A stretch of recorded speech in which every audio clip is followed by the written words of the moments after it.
Okay. Good morning, everyone. I will remind the members that this meeting is being live streamed and recorded. I would like to welcome everyone to our third informational meeting on how we can move Pennsylvania forward in investing in roads, bridges, and transit. Over the next several weeks, as I say every hearing, we will continue to hear directly from urban, suburban, and rural communities so all the voices can be heard and so that we as lawmakers know how to move PA forward.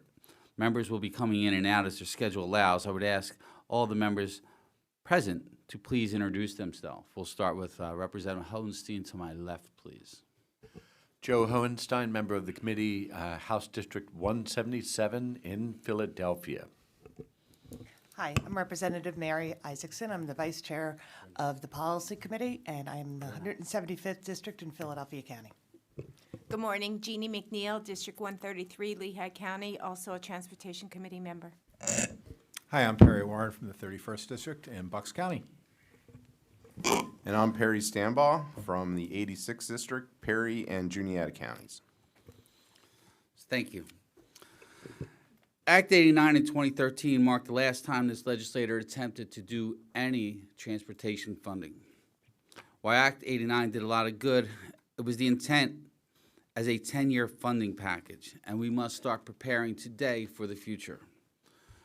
75% of our roads and bridge projects are funded by revenues from the gas tax, which continue to decline as vehicles become more fuel efficient and electric vehicles start hitting our roads more and more.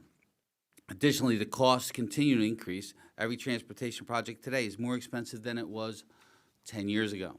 We face significant challenges. Pennsylvania has more roads and bridges than New York, New Jersey, and all the New England states combined. We have roads that we must police, pave, and plow that have little or no traffic on them. Currently, PennDOT is facing an annual budget shortfall of $9.4 billion. Many think when we talk about transportation funding, we're only talking about roads and bridges. This is simply not true. We will be discussing all parts of transportation, infrastructure, workforce, public transit, airports, and roads and bridges. All these areas have a great impact on the economy of Pennsylvania. Properly funding all aspects of transportation in this Commonwealth is certainly not a new topic of discussion with this legislator, but past budget season, we heard about the dire need for increased public transit funding. Public transit funding hits every county in the Commonwealth. And rather than get into the rest of my speech, Mr. Secretary, I'd like to welcome you again because we seem to be treading on each other because we're all giving the same message. We need funding. So for our first testifier, I welcome a former member of our House and now the elite Transportation Secretary of Pennsylvania, Mr. Mike Carroll. Thank you, Chairman. Chairman Benninghoff, thank you for the opportunity to be with all of you today here in Harrisburg. I'm joined today, Kevin Keefe, District Executive for District 8, which is South Central Pennsylvania, and Anthony Stever from the Bureau of Public Transit. And both of those gentlemen will ensure that I am skillful in responses to questions that are very specific with respect to highway projects in South Central PA and transit funding from the various silos. So thank you for the opportunity. You have the written testimony that I will not read, and so I will summarize and then move to the questions. And for those that have attended the hearings in Indiana or State College, I apologize for what likely will be some repetitive language. I don't read it, so the words will be different, but the message will be very similar. And so thank you. I'll start, as I started yesterday, in asking myself a question, and that is, why are we here? Why are we here today? And the answer is we have unfinished work to do when it comes to transportation funding for our Commonwealth. The governor, in his analysis of the lay of the land when it comes to transit, set a mark of $280 million for transit funding that is needed across the state. As the chairman mentioned, we have transit in every county of the state, the smallest of the small. Cameron, Forest, Sullivan have shared ride. People that live in those small rural counties rely on transit. Obviously, we have the largest transit agency in our state, SEPTA, and SEPTA's financial challenges are real. They're at the front of the line for financial challenges. The others are not far behind them. You will hear from Rich Farr today, and he will tell you the lay of the land financially for his agency. We heard it yesterday in Center County. We heard it in Indiana County. So admittedly, SEPTA is at the front of the line. They're the largest, and they normally are, but all the transit agencies behind them across the state are in financial challenges, will face financial challenges soon. It's worth noting that the governor's proposal to solve this problem was a carve-out of 1.75% of existing sales tax revenue and direct that to transit. It would result in not a single additional penny being paid by any member of our Commonwealth. It's simply a carve-out of the existing sales tax revenue that's collected. And we haven't had additional transit funding, as the chairman mentioned, since Act 89, over 10 years ago. So the need is real, and the timing is important. I highlighted yesterday, and I will again today, in many ways, the 5 counties that represent Southeast PA, Bucks, Montgomery, Delaware, Chester, Philadelphia, drive the economy of our Commonwealth. Representative Stambaugh and I had a conversation yesterday, and Perry County is a wonderful county, and I've been to Perry many times, and I like it. But the economy of Pennsylvania is not going to be determined by Perry County. It's determined in a large way by those 5 counties in Southeast PA. And those 5 counties in Southeast PA have to have a functioning transit authority to be able to get people to and from work and to make sure the economy of our state with those 5 counties remains healthy. I'll take a minute to thank the members of the General Assembly here in the House for the continued decoupling of the state police dollars as part of the budget this year. The second installment, another $125 million decoupled on top of the $125 million last year. So now we've decoupled 250 of the $500 million that was being transferred from the motor license fund to the state police. That $250 million is really important for PennDOT when it comes to our maintenance program, our fleet, and construction projects. I will not sit here and tell you that $250 million is going to change the world when it comes to building bridges across major rivers, but it makes a difference and it's helpful. And the beauty of that, again, not a single additional penny paid by any resident of this Commonwealth for PennDOT projects. That $250 million is money that's preserved. The state police fully funded out of the general fund, where they probably should have been all along. And so the good news, again, for PennDOT, thanks to the governor's leadership and your support, the decoupling of those dollars. I'll thank the General Assembly as well and the House for the electric vehicle registration fee bill that was enacted, signed by the governor after the budget was approved at the end of June. It's a step in the right direction. There will be more electric vehicles on the road tomorrow than there are today, and more the day after that. And so it's important to make sure that those folks that have both plug-in hybrid electric vehicles pay their fair share. And that bill is a step in the right direction, and it's consistent with what most other states are doing when it comes to electric vehicles and hybrid electrics. It's important to note, as the chairman mentioned, that this is a conversation about not just transit and not just roads and bridges, but all modes. I know we have important aviation needs across the state. We have important needs when it comes to the 3 ports in our state, Philadelphia, Erie, and Pittsburgh. We have bike ped needs across the state. We have every mode could use some additional funding. Act 89 created silos for some multimodal grants that could be provided or dedicated funds provided to those different modes. It's important for the committee, I think, to examine all modes of transportation. I know we're going to hear from somebody from the world of aviation today and talk about the needs that we have. Pennsylvania, besides the airports that people can name off the top of their head, I think we have about 120 airports across our state, many small ones, but critically important to their community. In Indiana County, I think if you ask the folks in Indiana what they think of their airport, they would say it's critically important. And I think that's the case for lots of the smaller airports across our state. So I'm glad that we're going to hear about, consider additional funds for other modes. I will take a minute to highlight the real needs that we have when it comes to local bridges. As we sit here today in PennDOT's District 8, South Central PA, we have, when it comes to bridges in the Commonwealth, we have state-owned bridges and what are called municipal bridges. So that would be county or municipal government-owned bridges, townships, boroughs, cities. When it comes to local bridges in central Pennsylvania, Lancaster County would be a very good example. Lancaster County municipally owned bridges, 58 bridges posted, which means they cannot carry legal limit weight, and they're on their way to a decline in terms of their ability to serve the community. And in Lancaster County, 8 local bridges currently closed, no traffic. In rural Pennsylvania, when you close a bridge, the detour is quite lengthy. If we close a bridge in the city of Harrisburg or in the city of Philadelphia, the detour is not nearly as complicated or as lengthy as it would be for rural Pennsylvania. So the need for local bridge repair is real. I'll pick on my own home county, Luzerne. 20 posted bridges, 8 closed. Again, Luzerne County is not the city of Philadelphia. We have the city of Wilkes-Barre, but we have plenty of rural areas in Luzerne County. And when you close a bridge in rural PA, folks are subjected to lengthy, lengthy detours. So when it comes to the bridges across our state, we have PennDOT bridges that need to be repaired that are past their useful life, over 50 years old. And as I mentioned, these hundreds of local bridges that are posted or closed. I'll end by saying this: the calendar is not kind to us here.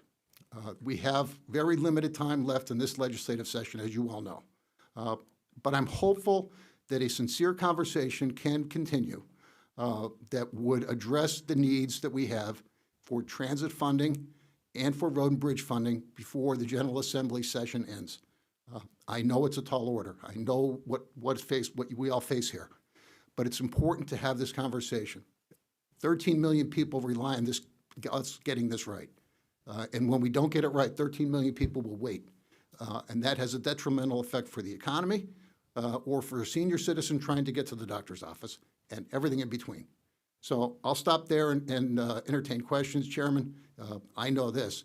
The governor and PennDOT are willing to work with every member of this General Assembly to make sure that we have the ability to try and deliver the needed funds for our transit partners and all modes of transportation. And I'll stop there. Thanks. Thank you, Mr. Secretary. And you brought up some interesting points that I look forward to hearing about more in detail later. The airports, I mean, everybody knows I come from Philadelphia, and there are 2 airports in Philadelphia. Yep. And that small airport happens to be in my district, sir. The Northeast Airport, yes. Yes, it's right down the street. It's somewhere where I grew up at. I watched planes and blimps land there my entire life. Okay. It was very exciting as a kid. We all used to line up against the fence, and if you got picked to pull that Goodyear blimp rope down, that's how they used to have to land them. But the other thing is the bridge. Last week when I was home, the bridge 10 houses down from me, I have a bridge right on my street, a local bridge. Okay. It's just a little creek. And London Bridge is falling, and they were out inspecting that bridge, and they plan on likely closing it down, right down the bottom of my street. And it's a tiny bridge. It's that tiny bridge that we drive over that nobody knows. And it's Philadelphia-owned. It's a local bridge. And that creek has 4 of them along the way, and it looks like 3 out of 4 may have to close because of the funding issue. And that's why I'm glad that you brought that up, because it's something that we don't think about. Well, I'm thankful that the General Assembly, as part of the budget, included $80 million for local roads and bridges and $80 million for transit. And hopefully that will turn out to be a down payment with the balance due hopefully this fall. Yeah, we are all hopeful of that. Chairman Benninghoff. Thank you, Chairman Nielsen. Good morning, Mr. Secretary. I think Morning. we saw each other 24 hours ago. We've gone over a lot of different things, and I, too, don't want to be redundant, so I have 2 specific questions. One, in piggybacking on the 1.7% of the sales tax that could be carved out. I'm always generally supportive more of user taxes, and I see that type of thing as a user's tax. The question, obviously, is how do you backfill that money, because that money is currently going somewhere. And I have no problem if looking at areas in the budget to cut, but that's not always a popular thing to do. And at a time when the state budget has just gone up $3 billion, how do we get the 102 votes in the House, 26 in the Senate to carve out current revenue that's currently paying for some type of project or some type of entity across the Commonwealth? My answer would be that additional growth in the sales tax revenue helps offset the additional funds that would be directed to transit. I'll leave to the Budget Secretary and others to give you the real math on that. But my experience here is that sales tax revenue number grows, excepting, of course, the COVID years, but that there would be growth in that revenue stream to be able to sustain this allocation. I will acquiesce as former finance chairman. For the most part, it does stay relatively stable. It's had few times where it's dipped in the negative.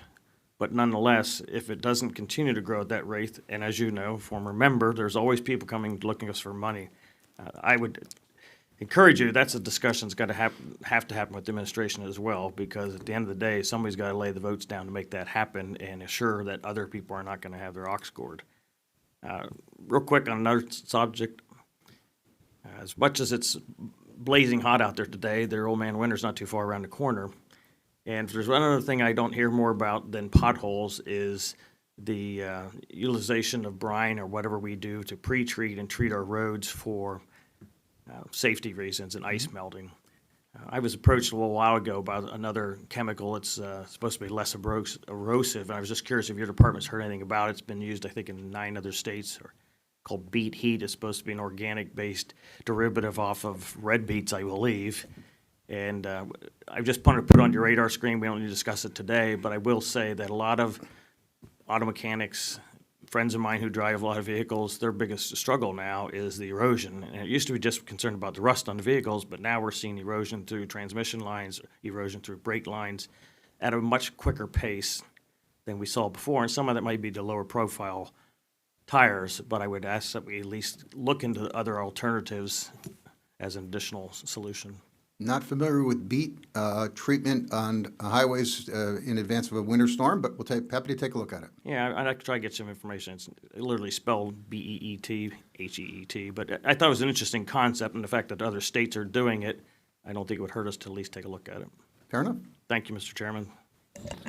Thank you. We have been joined by Representative Joe Webster. I just wanted to make sure we had that on the record. Representative Isaacson. Thank you. Thank you for your testimony. Of course. It's since we're here to talk about transit and all the different things you touched upon in your testimony, I, as an urban legislator, you would think I would just want to talk about only SEPTA.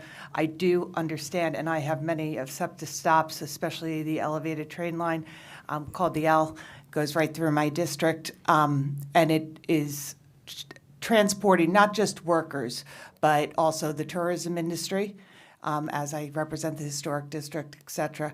So making sure that we have adequate funding so that we can keep being an economic generator is extremely significant. But I also have the large highway of I-95 that runs through my district, and certainly I would love for you to touch upon the massive project of rebuild that's going through the district for people's information on just how large, understanding it's a federal highway, but it's also under PennDOT to rebuild it. Because I think that and how many years it's going to take is very significant for everyone listening online, but also here in the room who's going to have to put up votes, that we need to make sure that that highway from Maine to Florida that runs right through Pennsylvania, through Philadelphia, needs to be redone because of its age.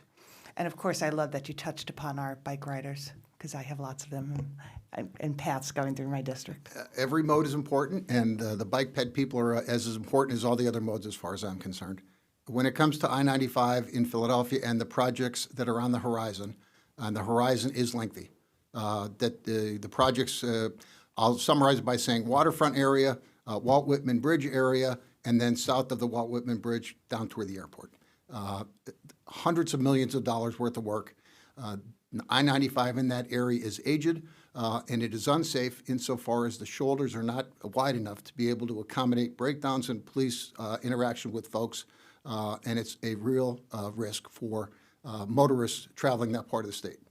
It's also my understanding that, and I think this is important to emphasize, part of the rebuild as we go through is also coming in compliance with the federal laws that were not in place when the highway was originally built. And we need to, that's part of the planning process? Yes, and we are in the planning process, early stages. We are years and years away from construction. But the essence of what PennDOT envisions, and there are still numerous community engagements that will occur over the next number of years. The essence of it is to widen the shoulders northbound and southbound to allow for the safe pulling over of vehicles, whether they're broken down or whether it's a police interaction.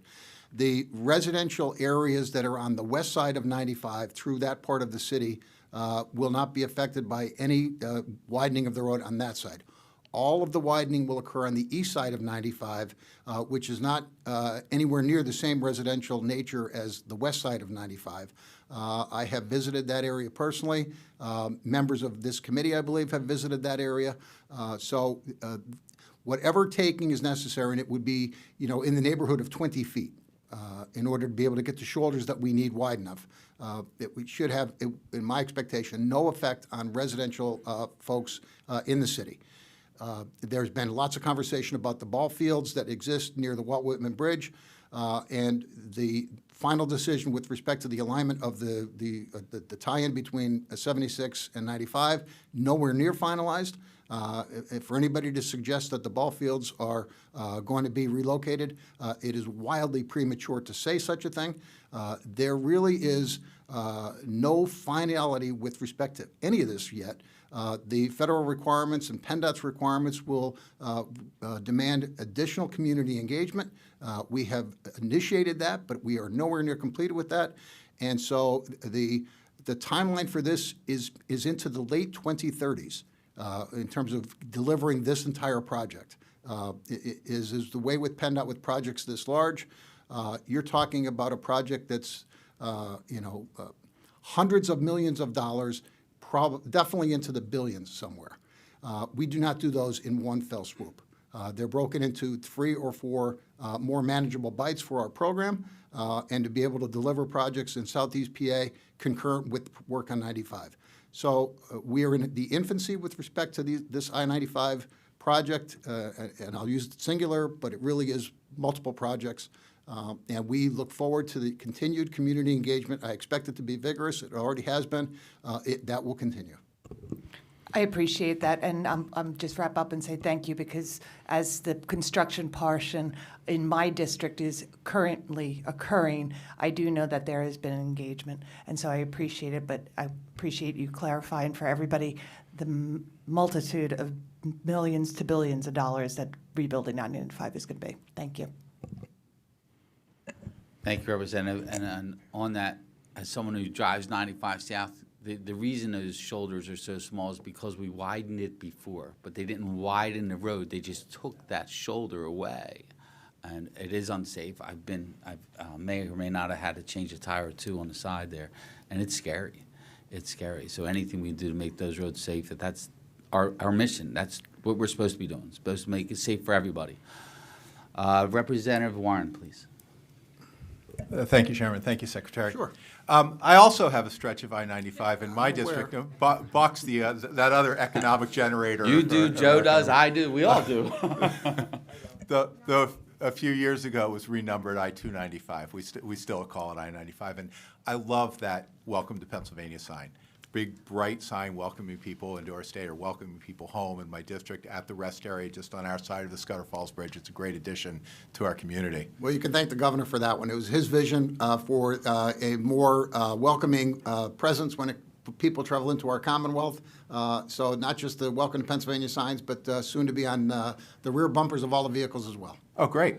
So a question, yes, I made a note yesterday in Center County when you reported on bridges posted and closed, and today you define posted.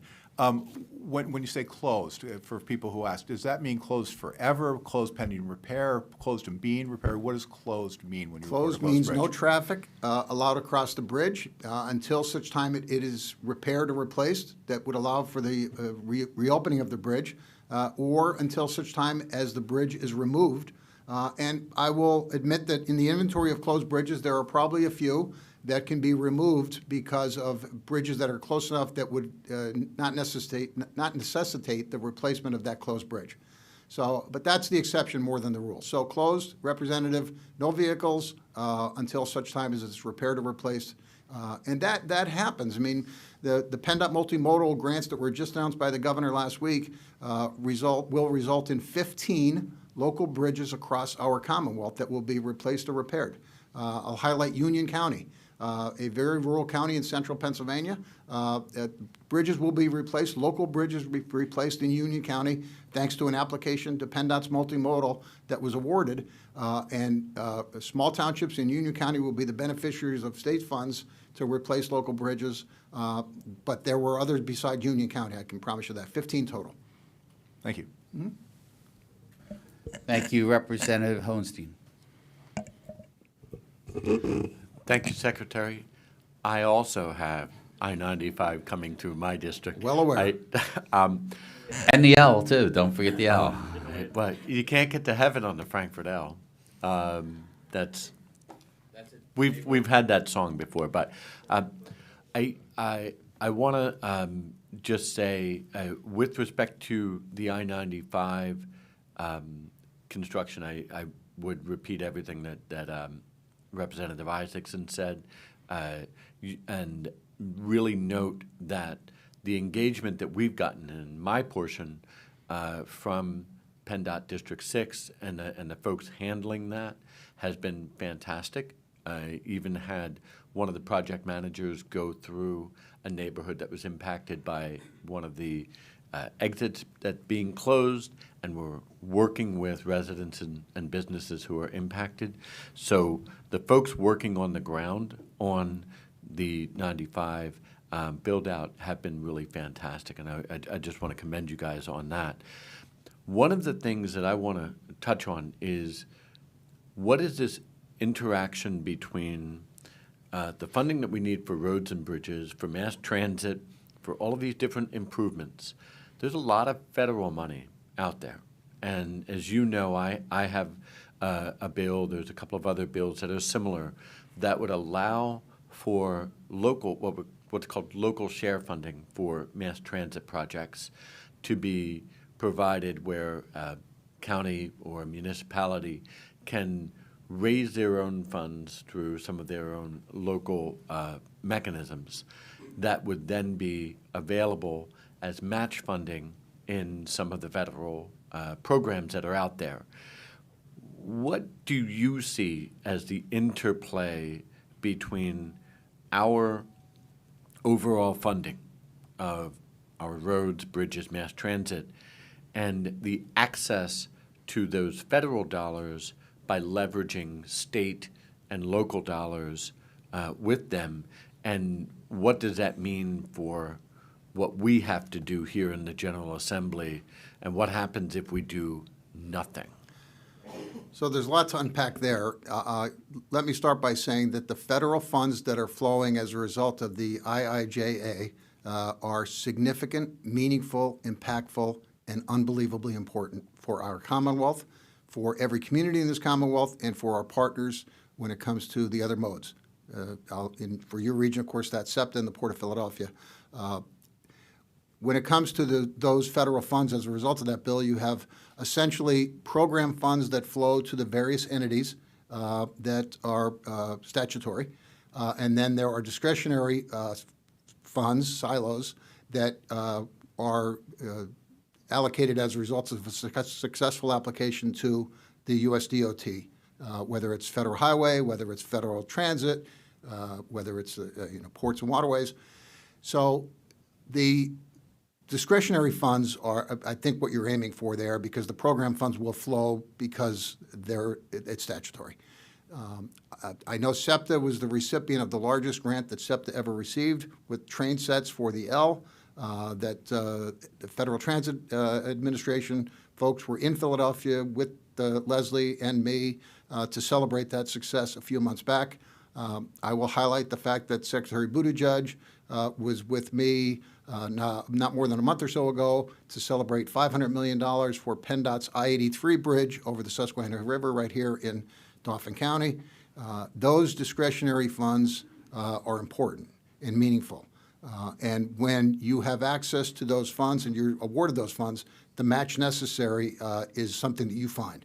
Because if you have $500 million for a project that costs, the I-83 bridge is $1.2 billion, roughly, which means simple math, $700 million from PennDOT. when the federal government is going to hand us $500 million, we'll come up with the $700 million to deliver the project, as the SEPTA when it comes to the train sets. I'm familiar with the bill that you're talking about. I think that as I understood that issue, it was more than just having funds available for matches, but it was to help with some operating and capital expenses as well. I know other cities have done such a thing, and so I'll leave that to the General Assembly to decide whether or not giving local governments that sort of authority to raise revenues. I know the role that you all have, and when you do a bill that relates to tax policy, that I describe as the deep end of the pool, and I know that is complicated. It's a worthy conversation, I'll say that. So I'll stop there. Yeah, I guess, and I agree with you. That is something that we have to do and address. What is the impact of doing nothing with respect to the access that we might have to those federal funds if we continue to let it ride as we've done? Well, the effect of doing nothing, whether it's related to the IIJA funds or whether it's related to Pennsylvania's allocation of funds for transit, is detrimental in a very, very big way. SEPTA is talking about route reduction or route elimination, fare increases that would be inordinate. So the economy of southeastern Pennsylvania would be harmed in a significant way absent these additional funds, in my view. That same harm comes to Pittsburgh, to Erie, and to Cameron County, the smallest of the small, if not for these additional dollars to transit. So like a lot of other things, Philadelphia being the largest and SEPTA being the largest transit agency, the numbers are bigger because they are. But the reality is that the harm of doing nothing when it comes to transit, the steps that SEPTA will take likely will be duplicated across our state. And I know that lots of folks focus on roads and bridges because that's what they do. And if somebody that doesn't have a life experience of using transit, whether it's the SEPTA train or whether it's a shared ride vehicle in Sullivan County, it's important for those of us that are not heavy transit users to recognize the fact that our fellow Pennsylvanians in very big numbers rely on that. Having been to the dialysis center in Columbia County near Bloomsburg, a very rural area, nearly half of the people that were showing up at the dialysis center in a shared ride van had no other way to get there. I'm not quite sure how they would be able to live their life if not for that shared ride van getting them to a dialysis center near Berwick. Thank you. I see no other further questions today, Mr. Secretary. Thank you, as always, for your testimony. We appreciate you coming by and sharing your thoughts. And as you said, if we do nothing, we're in trouble. We're in trouble. Whether it's local funding options, whether it's state funding, we have to do it all as one. And the administration, I have to commend you and the governor for making government work together. Too many times we see feds are going this way, states are going this way, and locals are going another way. And you have managed, under your leadership and Governor Shapiro's leadership, to bring all those groups together. My mayor, Sherelle Parker, says it all the time. One, she has us everybody hold up, working together as one unit instead of in separate silos. And just the amount of dollars that you have been managed to bring into the Commonwealth, and the $500 million being the latest one, we look forward to you bringing in more significant dollars and investment in Pennsylvania. We thank you for your efforts, and we thank the governor as well. Thank you. And we have wonderful partners in delivering the transportation assets across this state. You'll hear from some of them today, whether it's transit or aviation. The work that we do at PennDOT, I'm proud of the work that's done across this state. Kevin Keefe, with his leadership here in central Pennsylvania, and our transit folks in central office, working with partners across the state, really do deliver. And I'll end with this. The job for PennDOT is not an easy one. Deal with 13 million people every day. There's the job. And that's a hard job. It's a hard job. The good news is that PennDOT, with our partners, is able to deliver, I'm not going to say perfection, but a darn good job every day, and we'll just keep striving for that perfection. Thank you. Yep. And this is a great hearing today because this is the first time I didn't have to go through a work zone to get here. Of course, I walked from the hotel to here, but, just don't block me on the way out, all right? All right, but thank you, gentlemen. you. Thank you very much. Thank you. Next, we'd like to call Rich Farr, the Executive Director of Capital Area Transit, otherwise known as CAT, up to Rabbit Transit. It's gonna change. Rabbit. Yeah. Oh, it says that on the top of your testimony that you gave me, huh? Where I can put this Up to it. But there are.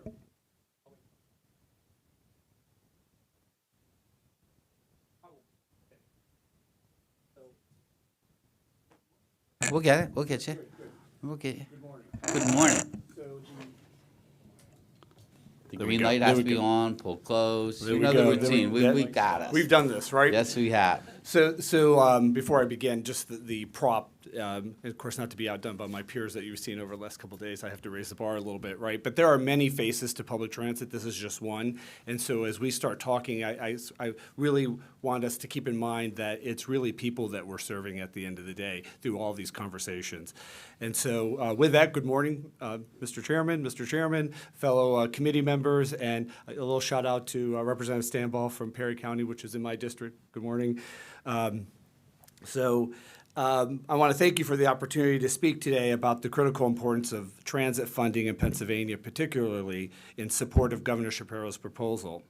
I'm Rich Farr. I'm the Executive Director of Rabbit Transit, an 11-county transit system offering urban, rural, fixed route services, and demand responsive service through over a 6,000-plus square mile service area. I have to pause for a moment and give a shout out to my colleague in the back here, Teresa Gerentano. Raise your hand, Terry. So Terry is from Lebanon, so she helps us round out the capital region. So I asked her to show up today and cheer for me. So You're more than welcome to join them up here. You can join them up here if you want. We might ask you a question, though. Be careful. So our agency, like many others, like Terry's, across the Commonwealth, plays a very vital role in connecting Pennsylvanians to essential services, employment, and health care. At Rabbit Transit, we witness daily how our service acts as a lifeline to those we serve. Recently, we conducted a rider survey asking how transit improves the customer's quality of life. The importance of public transit came through loud and clear, both in rural and urban areas. I used that feedback and insight gained from this survey to really frame my comments for you today. We provide critical transportation for dialysis, more than 90,000 trips a year. Their reality is literally life or death. We connect workers to jobs. In the words of one rider, I have less stress knowing I can get to work, I have a steady income for my family, and I can get the much-needed medicine for my kids. We ensure seniors can age in place with dignity and independence, with over 250,000 trips provided last year in the Shared Ride program. We connect veterans to VA healthcare to support those who served our nation. Marine veteran William shared with us, "We only have one vehicle and my wife works. The vet bus picks me up right at my house, and without this service, I wouldn't be able to go." Our Shared Ride program facilitates essential journeys for employment, access to social services, food, healthcare, and basic needs. A rural rider comments on the ability of transit to improve their quality of life. "I don't have to walk in bad weather, especially when it's time to do laundry. I don't own a washer and dryer." The real challenge is a reality for many people. Another rider shares, "It's been absolutely essential in allowing me to shop for my household without forcing my child to endure at times freezing and unsafe weather conditions we would otherwise have to endure walking." We face significant challenges that threaten our ability to maintain these critical services. One of our most pressing issues is the severe staff shortage, both in our fixed route program as well as our shared ride services. The shortage is exacerbated by the fact that our shared ride wages are competing against those offered by fast food restaurants and retail stores. We're losing viable employees to these sectors, which impact our ability to provide consistent, reliable service to those we need most. The looming fiscal cliff we're facing, coupled with the increased operational costs and evolving ridership patterns, put our transit system at further risk. We've been asked about fare increases. We'll be implementing a fare increase in our fixed route program in the spring of 2025 in conjunction with a new fare collection system. Our shared ride fare increase goes into effect on October 1st of this year, taking our base fare from $16 to $20. This fare will not address the past losses in the program. It doesn't address the future losses in the program either. It simply covers the increase that we gave to bring our CDL wage or driver wages in the rural areas to $17.75, which at the time was equivalent to the starting wage at the Dunkin' Donuts in Selinsgrove. That's our reality. Without additional investment, we'll be forced to implement service cuts that regrettably would be disproportionately affect the most vulnerable citizens. In the words of one rider, "I have no family, no friends, no help. I had a stroke and I have damaged ankles. I still haven't gone to Walmart, but Rabbit told me they would take me there when I felt up to it, and that will be great so I can get shoes and the other stuff I need." These are real comments from people from the survey, right, word for word.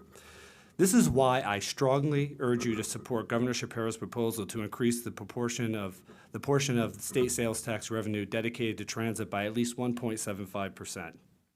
This increase would provide the necessary funding to maintain and improve our services without raising taxes.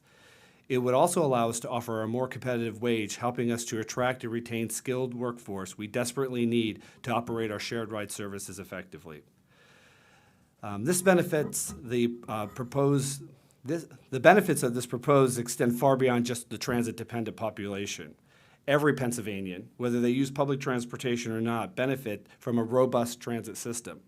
We create jobs, we reduce congestion, we support economic growth, we provide environmental benefits. In fact, transit agencies across Pennsylvania contribute significantly to the state's economy with an average annual investment of $450 million in local Pennsylvania businesses in our communities. Moreover, demand for our service is on the rise. According to PennDOT data, total transit ridership increased by 18.5% in fiscal year 23. This trend underscores the importance need of public transportation across our state. In addition to my strong funding, these bills, along with the governor's proposal, represents a comprehensive approach to address the diverse funding challenges faced by public transportation across Pennsylvania. In closing, I urge this committee and the entire General Assembly to act swiftly to support the increased investment in public transportation.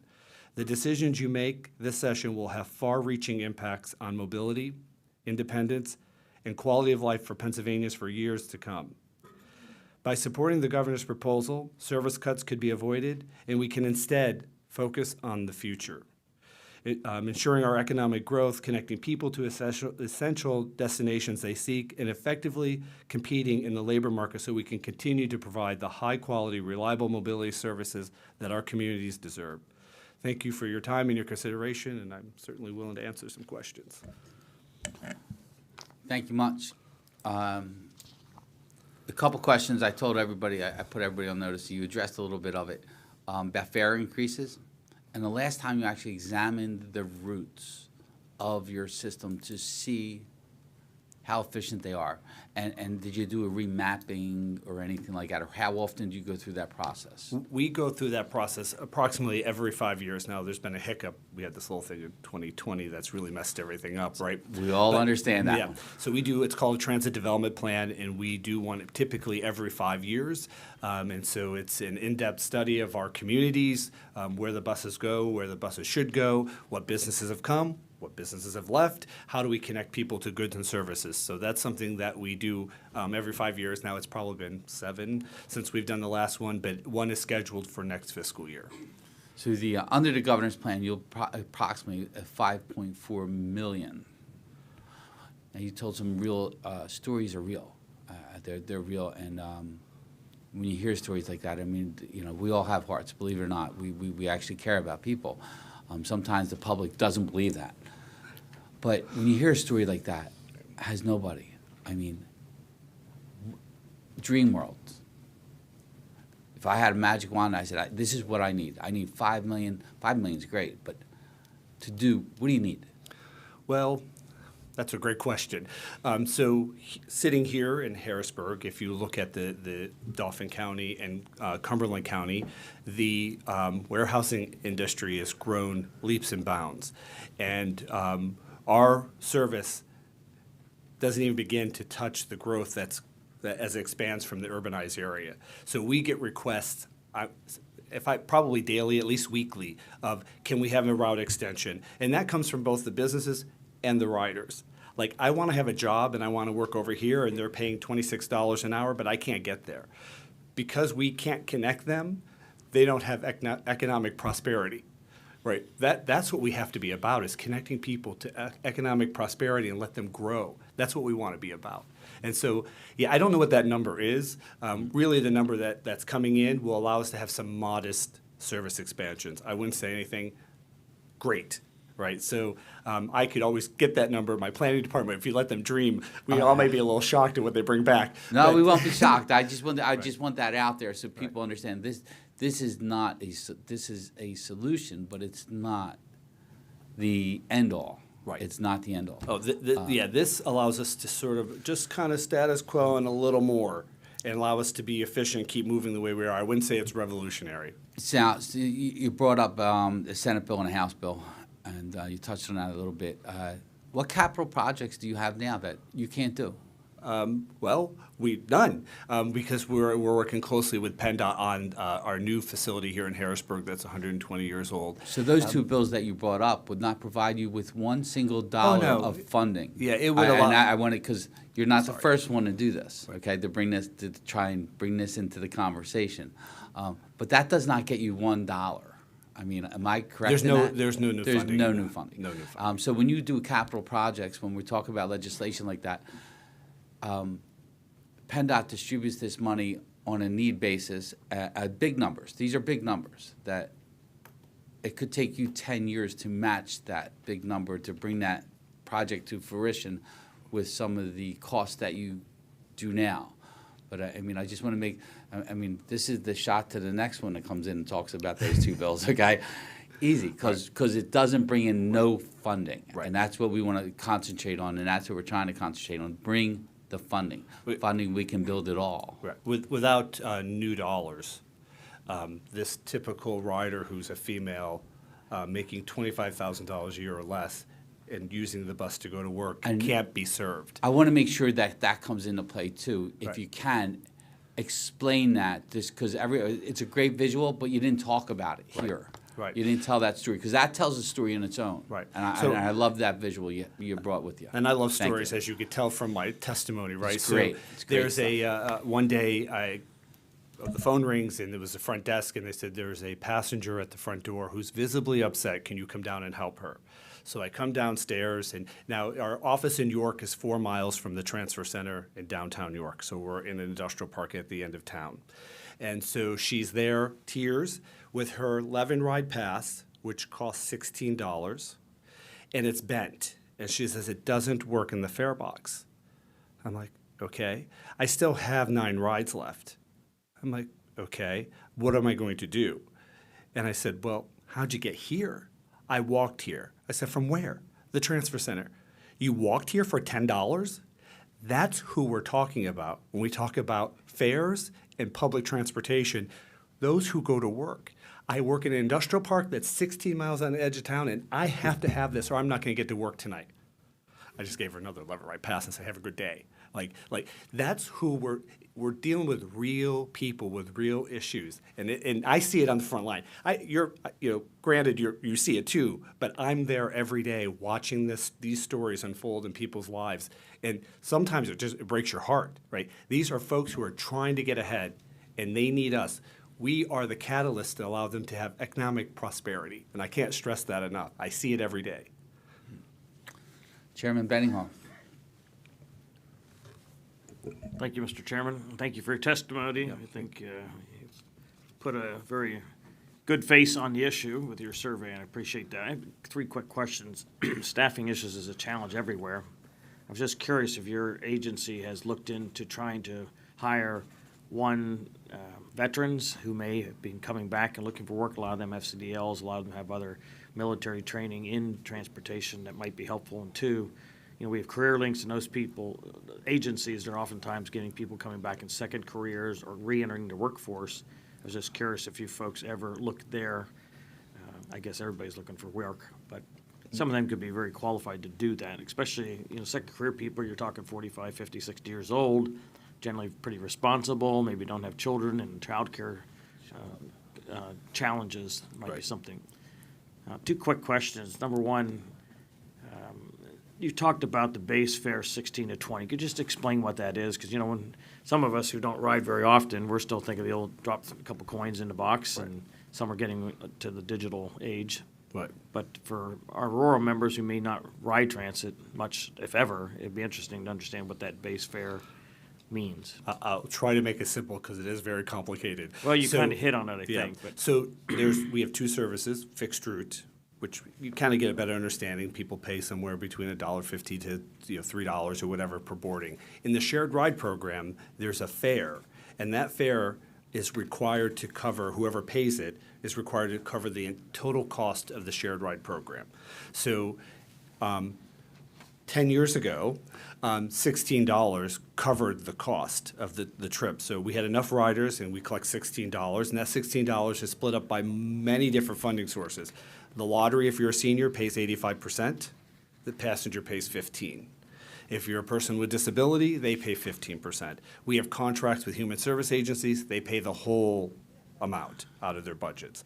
So when you go from 16 to 20, that's a big deal for folks like Area Ages and Aging or Center of Independent Living or folks who really depend on that. So that's how that program works. We have been using fixed route funds, which is allowed because it's public transit, to balance the budget in the shared ride program to the detriment of the fixed route program. We can't allow that to continue to happen because we have the needs, which I stressed about these industrial parks. So not only could I use the money that we're talking about, it'd be great to fix the shared ride program too, because I need those resources to put back in the fixed route program where it belongs. So very complicated. That could be a 2-hour talk in itself, but the two programs are different. One has a full fare that covers the whole cost that people pay, and they share it through different programs. Fixed route has funding, and then the passenger has a portion of it. So similar but different. there are people watching this on a stream, so I didn't want them to confuse that somebody's plucking down $16 a ride. Not to mention, Right. we're telling people to bump up their fares where they can, and it's pretty dramatic if they're paying $2.50 right now to hear someone say, well, their fare's $15. But we do have a portion of people who pay the general public fare. If you're in a rural area and you're not qualified for the program and you have no other transportation, you're going to dole out $20 and they will do it because they have no other means. Right. Right? They might not do anything else for 2 months, but they'll have that trip to the doctor that they need. It's pretty Last quick question, if I may. And this is not just for myself, but those who are listening. You talk about transit agencies across Pennsylvania contribute significantly to the state's economy with an average annual investment of $450 million. Most people look at the transit systems as somebody who receives money. Explain a little bit, just for those of us here and those might be listening, of where that contribution to the overall economy comes from. Absolutely. So I say jobs, jobs, jobs. That's what we're about, right? So the jobs you're talking about are you give us funds and we're a service, and I have to buy goods and services to make my operation work. The shop down the street who does my tire alignments, my parts that I buy from State College, those dollars that you give us as an industry, we're buying those goods and services from Pennsylvania manufacturers and services. So you're giving us money, we're creating jobs in Pennsylvania because of that, right? So jobs one. Jobs two, we employ people too. And we like them to be good paying jobs, and those are people who contribute to our economy. They take their paycheck and they make their mortgage and they buy goods and services and televisions at Walmart and all that kind of stuff. Keeps people employed there. And the third jobs is we take people to work.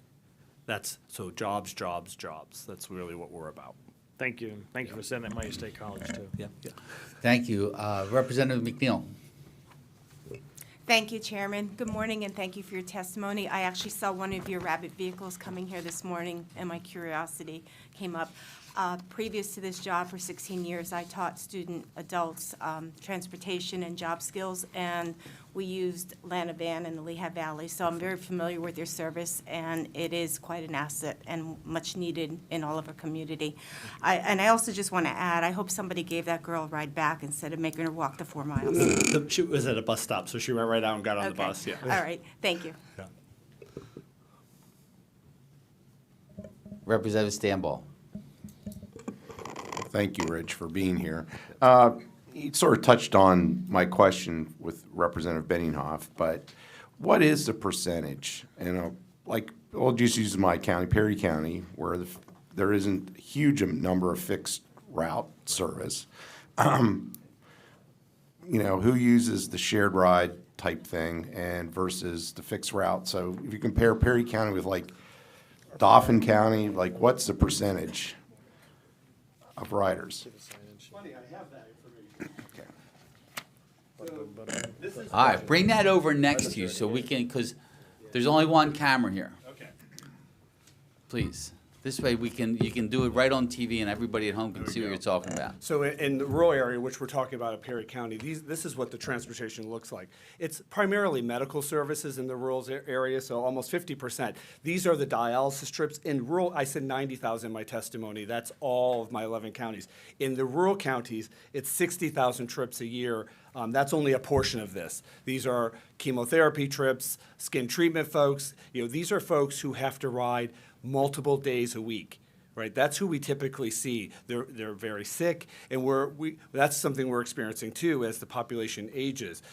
Our drivers, we have to train them for all kinds of things. One is how to care for people, because what we're seeing are really folks that are more frail than we have before. But you can see the number of people going to work in the rural area. It's a little lower, but it's a rural area, and it's shared ride. There's no real, shared ride is public transportation, but it's not affordable public transportation. A person can't pay the $20 to go to work every day. $40 round trip, and they're making $18 an hour. Never going to work for them. The math doesn't work.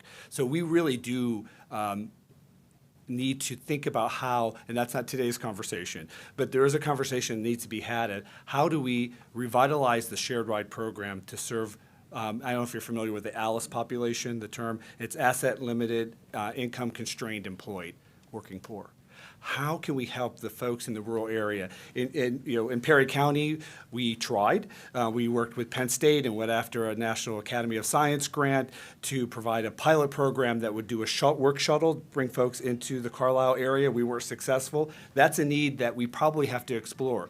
Those folks need good jobs, right? And not that Perry County doesn't have good jobs, but Perry County is a rural county, right? The opportunities aren't there for those higher paid jobs. So, so that's what it looks like in a rural area. Thank you. Representative Hohenstein. Oh, and before you go, Representative Kozlowski has joined us here at today's meeting. So that means we have somebody every corner of the state sitting here for you, Rich. Look at that. She came down just to see you. That's good. Thank you. Very good.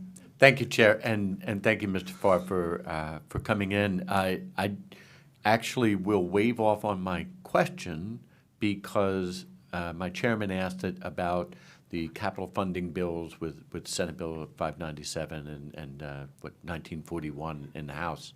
But those are extremely important when we look at whether we're funding just operation or that ability to fund expansion.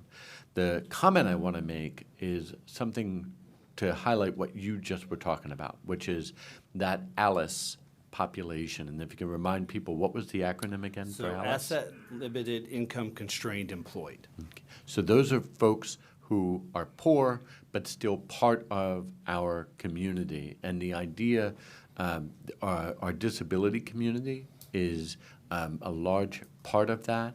You're helping people get to medical appointments. So when you help someone get to their medical appointment, that means their kids, their adult children, or their parents, they can still go to work themselves if they know that ride to the doctor for mom or dad is being provided by your services in a way. So there's a lot of additional ripple effects that come out of the services you're providing to that, in addition, like you said, to the creation of the jobs themselves. And the one thing off of your sheet on the other side that I want to highlight is the one that's off in the back corner, which is 68% of the people you're serving. Almost 7 out of every 10 people don't have another way to get around, which when you're in rural communities means you're disconnected from people in a way that just isn't good for the society as a whole. If I may, one more story. So it'll be short. It'll be very short. So we work closely with Geisinger. They serve a rural area.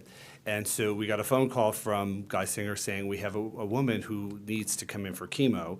Her sister was going to drive her in because she doesn't have a car and can't drive, and asked, but the sister became ill and she couldn't come in for her first chemo treatment. Can you bring her in? We just took her. Like, oh, we'll show up, we'll do whatever it takes. The story afterwards is that her chemo medication was $45,000. And if she didn't show up for that treatment today, they would have dumped $45,000 of medication down the drain. So for a $20-some trip, we saved $45,000. That's the power of public transportation. And if you have some of those stories, I'd love to have them to share them with the other members. Yep. But before I let you go, because I have to do this, because Representative Bizzarro is killing and blowing up my phone right now. And he said, you keep plugging away for 1914, don't listen to me. But I wanted to make sure we had that on the record, okay? And he thanks you for the support of his legislation. Thank you for your testimony. And it's always a pleasure to see you. Thank you. Appreciate it. For our next testimony, we would like to, our next presenter will come to the table is David Heath. I'm sorry, David. He's a consultant for the Aviation Council of Pennsylvania. So we're going to change gears out of public transit, and we're going to fly away with this, right, David? You're gonna... That is exactly right. And I think it's, well, first and foremost, thank you. It's great to have aviation here at the table. Just a brief introduction of myself. As Chairman Nielsen said, my name is David Heath. I am the principal consultant for a consulting firm called BBP Solutions. We manage the Aviation Council of Pennsylvania. And I would be remiss if I didn't introduce the vice president of the Aviation Council, BJ Teichman, also the airport manager at Bloomsburg Municipal Airport. This is because we wanted to add aviation here in Harrisburg, and there's a reason for that as well, because I sit on the board as well, and it was great. One of my first meetings that I went to when I became chair, and I learned, because I never think of this. When we think public, we don't think you're always like the unwanted stepchild, so to say. But having that airport and listening to my community, I want to make sure that we brought you up at the center, and I've done some visits and I enjoy it. So I want to make sure everybody across the state knows that transportation is just not about fixing potholes and roads and bridges. Okay, everybody wants to get in an airplane once in a while, and now with that, I'm going to promote Real ID, get your Real ID, and then we'll go from there, okay? We'll go from there. All right. Thank you, Chairman. And thank you, everyone here, Chairman Benninghoff, and thank you, Secretary Carroll, for your comments supporting aviation. A lot of my testimony today is going to be based around the Transportation Advisory Committee's report done on the aviation needs assessment and strategic plan. And ultimately, it's been the aviation industry and aviation organizations that have come together really to kind of get behind what our needs are. This includes the Governor's Aviation Advisory Committee, the Aircraft Owners and Pilots Association, the National Business Aviation Association, you name it, they were around the table as we were making this. But most people don't realize, as Chairman Nielsen said, that, we're the redheaded stepchild maybe of aviation, and we're the federal government's problem because the FAA is the one that regulates the skies. But in reality, aviation accounts for $34 billion a year in economic impact to the state. That's 4% of our state's GDP. We provide over 226,000 jobs that provide family-sustaining wages to thousands of Pennsylvanians. And even beyond those, it is not just directly in airports, it's all the indirect assets that our aviation system provides. Last year alone, Pennsylvania airports moved almost 20 million people. We carried about 5 million pounds of cargo. We have over 6,000 registered aircraft in the state. We have over 20,000 registered drones. We have 20,000 licensed pilots, both drone and commercial pilots. And so it's not a small community, it's a very large community, but we've remained the same for the last 40 years in the Commonwealth. As one of the chairmen said earlier, we do have 120 public use airports in the state, but we have over 700 different aviation facilities. And the biggest piece is that in the tax study, it showed that Pennsylvania requires at least $217 million annually. Currently, $164 million is provided between federal and state sources, leaving us a disparity of $53.5 million a year. So what does that $53.5 million a year look like? Well, you don't need to think of airports like you do a bridge or anything else, because airports are an ecosystem. They are a lot of moving parts and pieces, and I think BJ would be the first to say that, managing her little airport, amazing airport, but as the sole employee and manager. So yes, we are infrastructure and facilities. We are runways. We are those things. We're also the operations. We have transient operations that are coming in and out from across the Commonwealth, throughout the country, and throughout the world. We're also workforce. Flight schools. We have almost 80 different flight schools across the state. Economic activities. Last session, ALDZ, the Airport Land Development Zone program that got established. If we look at airports, airports are economic hubs. And not only just the big commercial service airports, it is also the little airports, providing required maintenance or manufacturing jobs, many more. The other important piece is community relations. I think Chairman Nielsen, you got out to the air show. There's a great air show coming out in Lancaster coming up. I'd be remiss if I didn't mention them, but there were almost 50,000 people that came to that airport. I was at the Arnold Palmer Airport. I didn't even see you there. Watch. But it's not. It's not just air shows and seeing those expensive aircraft. It's pull-a-plane events and fundraising and Boy Scouts and chambers and you name it. Your local airport is a resource to your community, and it's in almost every. We don't quite have the same claim as transit of every county, but almost every county in the Commonwealth has a public use airport. We also have to start looking towards the future. Technology, innovation, electrification of aviation.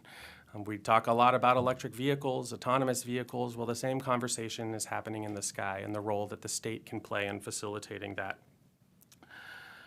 The other piece is just the regulatory. A lot of our airports are owned by local governments, either municipal, county governments, run by authorities, and the way that governance structure provides a lot of challenges, but a lot of opportunity. So what happens if we don't get that additional funding? Well, in the last 5 years of working with ACP, we've had 8 airports close. So we used to have 128. We had even more before that, is we've had airports close. And if you guys are reading the news, we're not really opening new airports.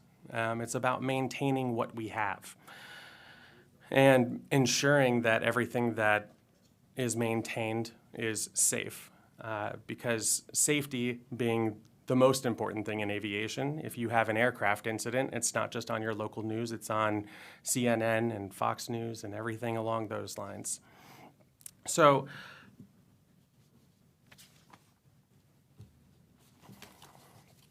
what are the biggest challenges that our local airports are having?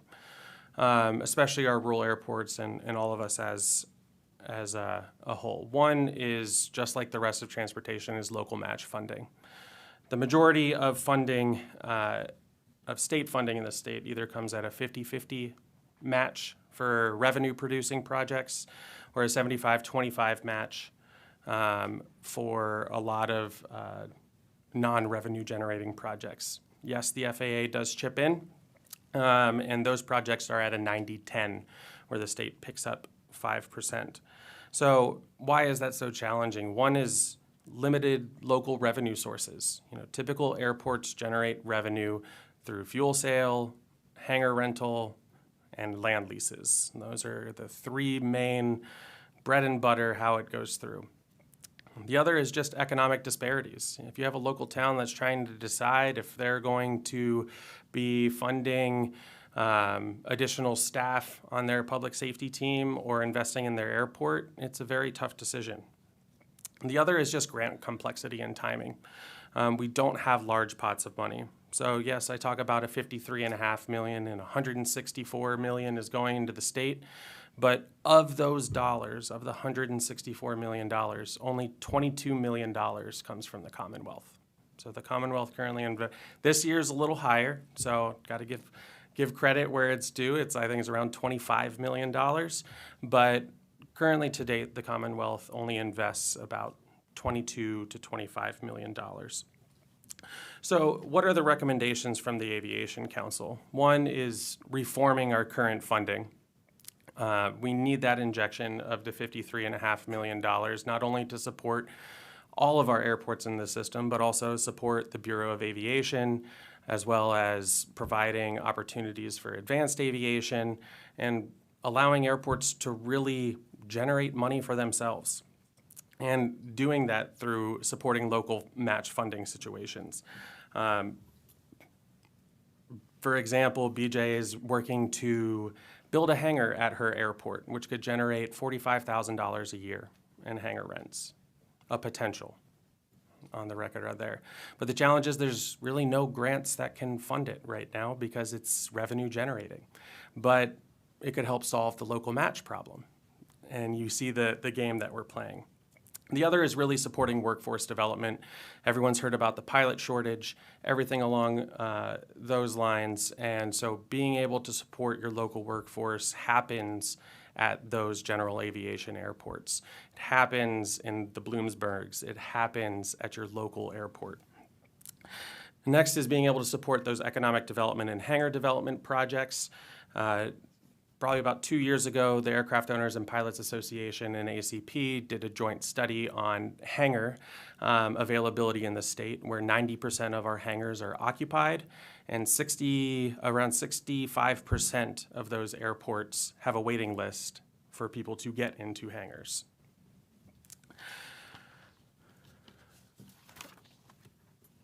The other portion where you all think of aviation, I always like to say when people think of aviation and airports, they think of the one time they got on an airplane to go to Disney World. Or, their experience with aviation is, I want to get through this TSA line as quick as I can, and I want to get on that plane and be where I am, rather than embracing all the moving parts. People in aviation are extremely passionate and dedicated, but commercial air service, as you've heard from the smaller airports, we actually have 14 commercial service airports in the state. So you can buy an airplane ticket out of 14 of those airports here, but it's always a challenge for them to establish service. And so I think yesterday in the hearing, it was talked about how can local governments and how can the state assist in incentivizing airlines to operate. That is just one of those. And last but not least is to protect those local airports with the correct zoning and regulatory structure. So there's aircraft hazard zoning. That zoning exists in about, I think it's around 60%. Last time PennDOT did the study, but you have to protect the approaches to your airport. It's all about safety.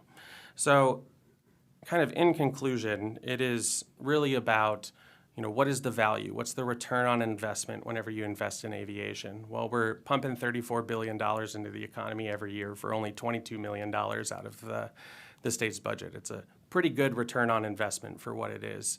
I don't like to compare modes of transportation, but we are nowhere near on the level of transit or roads or bridges, and we can make a really big difference for that amount of money.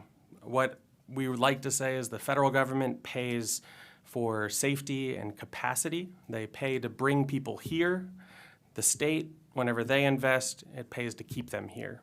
So if the planes are coming in, we want to make sure they stay in Pennsylvania. That's all I have, and I'll pass it off to you. I'm going to actually pass it off to BJ and ask if you would like to say anything. If not, that's okay too. But you have your own story to tell, so we'll give you a couple minutes if you would. Make sure you push the button and make sure it's lit green, and then we'll definitely be able to hear you.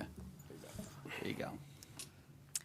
Thank you, Mr. Chairman, and thank you for members of the committee. I appreciate the time to share a little bit about aviation from my perspective. I've been a pilot since 1981, and thus moved quickly into an instrument and commercial rating. You mentioned, sir, about your airport outside of Philadelphia. I learned to fly at Shannon Aviation outside of Downingtown, and it is one of the many airports that has closed. What we bring to the table is we are the educators of the youth through Civil Air Patrol, through EAA chapters, and through Aviation Explorer Post. Years ago, many people matriculated out of the armed services into the major commercial airlines. And I used to love that day because they all had gray hair.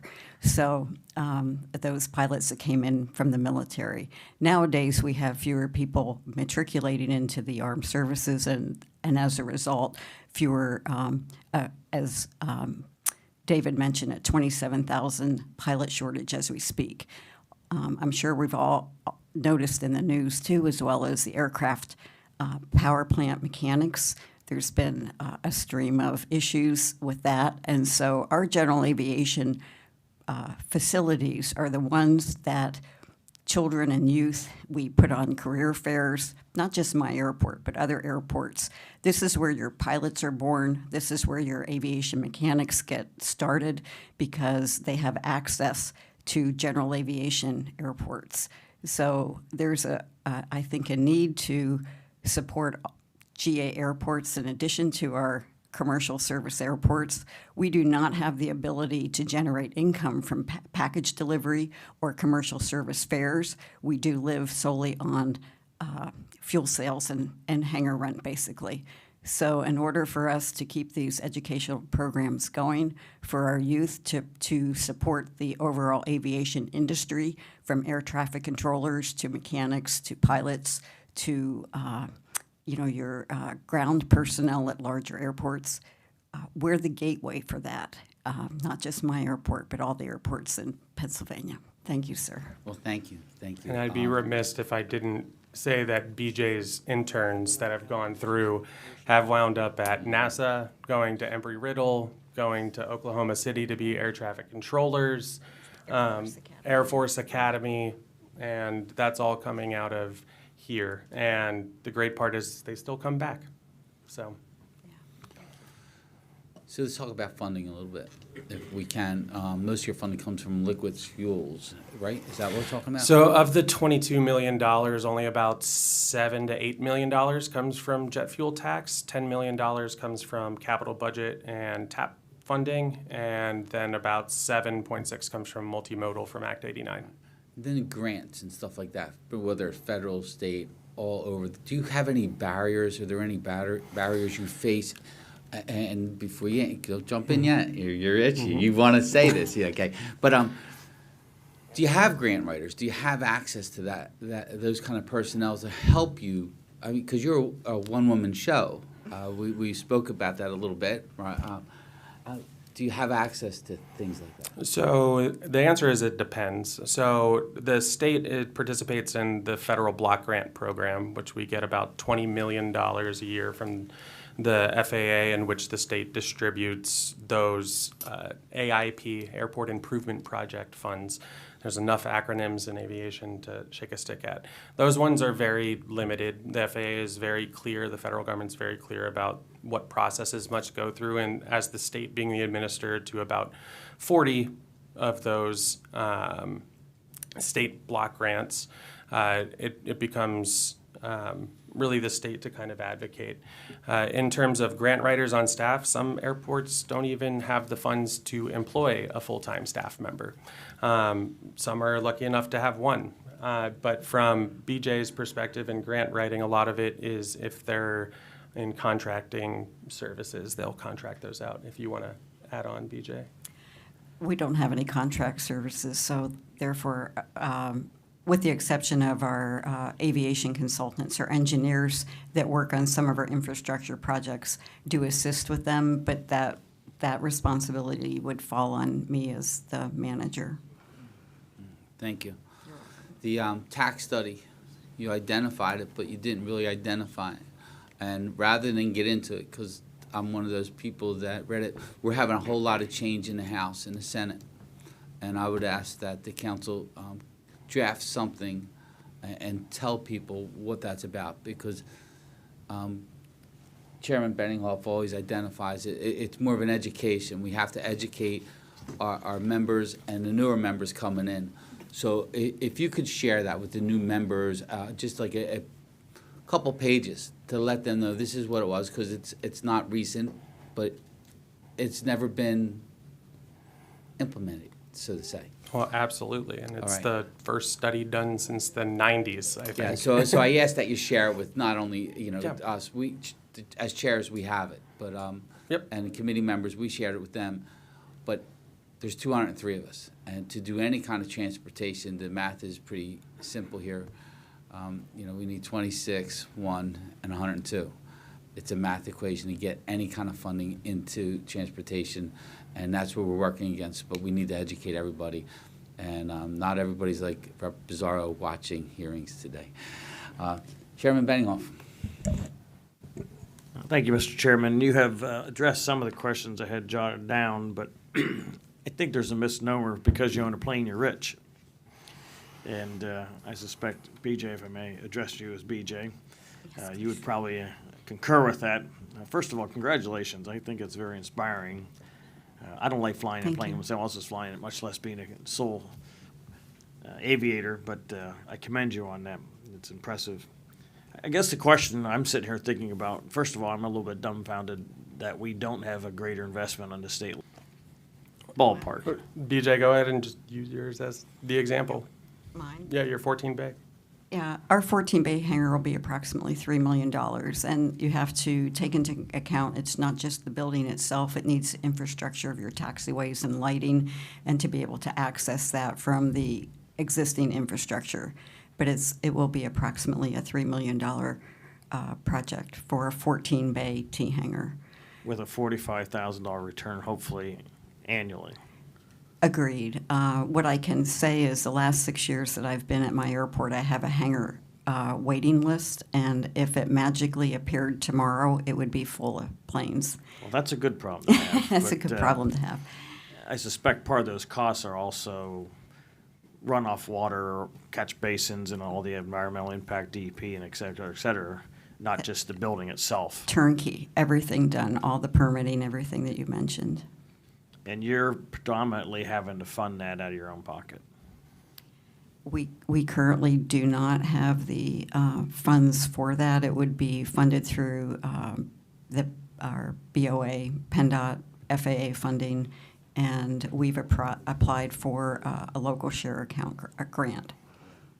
And for perspective on the federal share, every single airport has something called primary entitlement from the FAA, certain levels all the way through, but for a general aviation airport like BJ, she's entitled to $150,000 a year.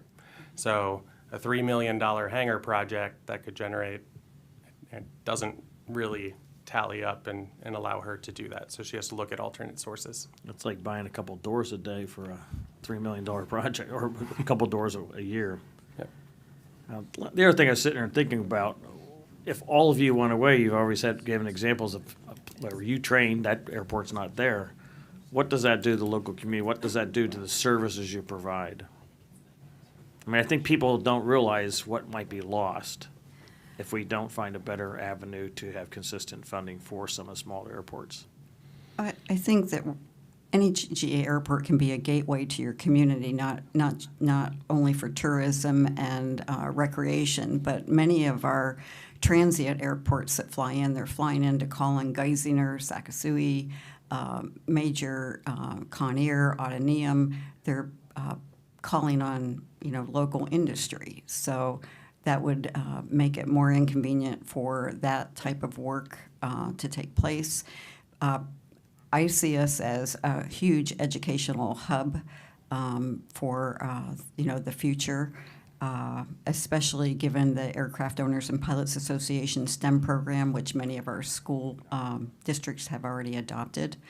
Can you add anything? I think the other big thing is, one, the effects on aviation safety. And, if you're flying an aircraft, if an airport goes away, where can they, if there, heaven forbid, is an emergency, where can they land safely?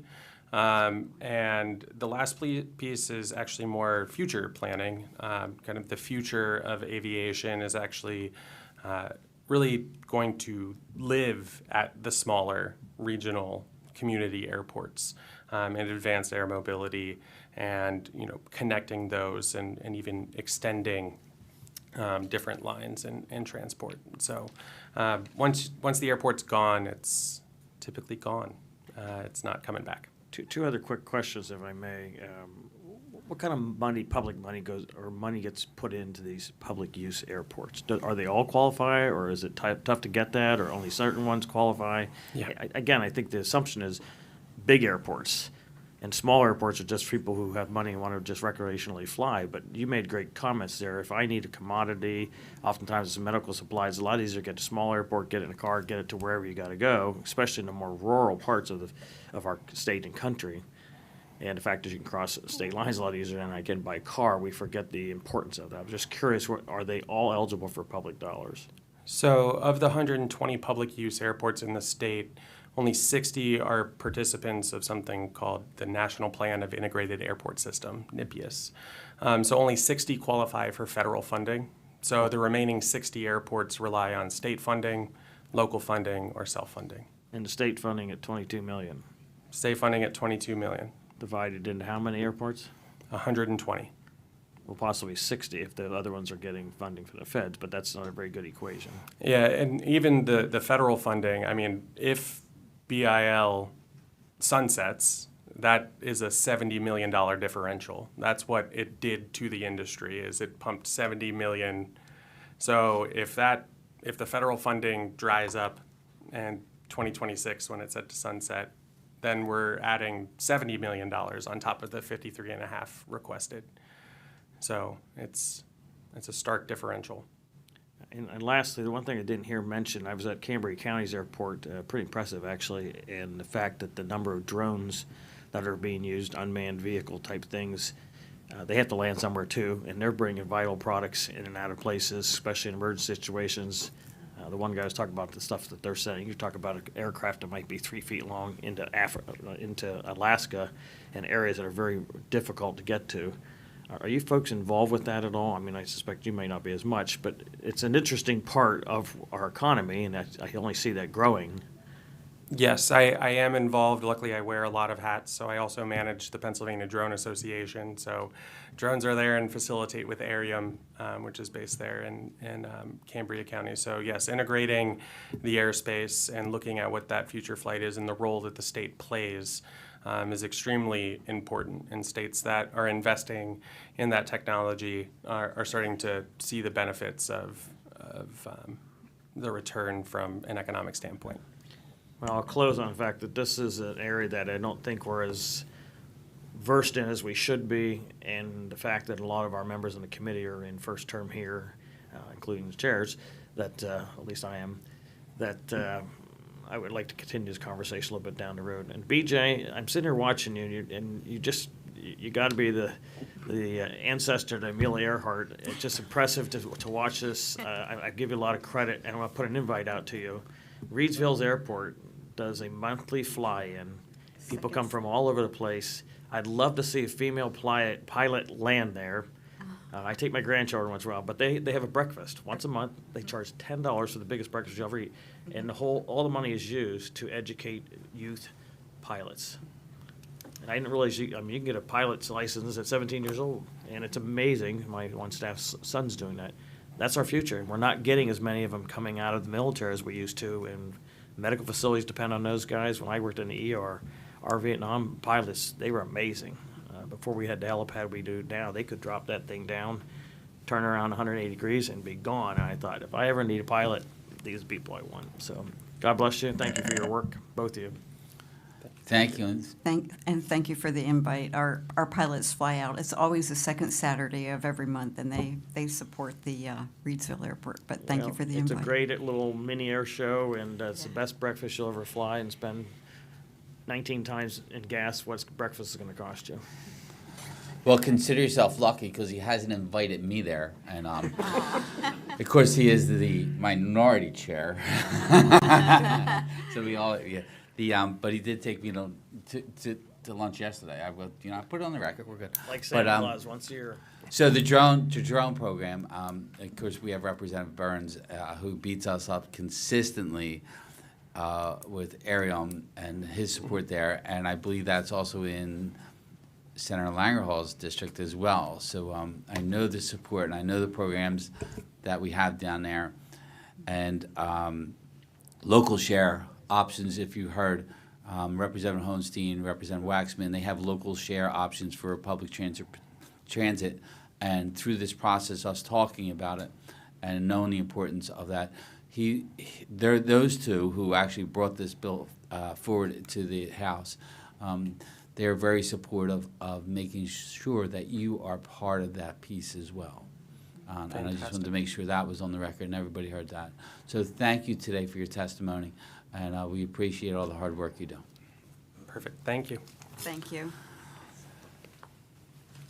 We'll now proceed to our final presenters who can come up to the table. Mark Mercosi is the board president of the American Council of Engineering Companies, and Brent Salahammer is the executive director of the American Council of Engineering Companies.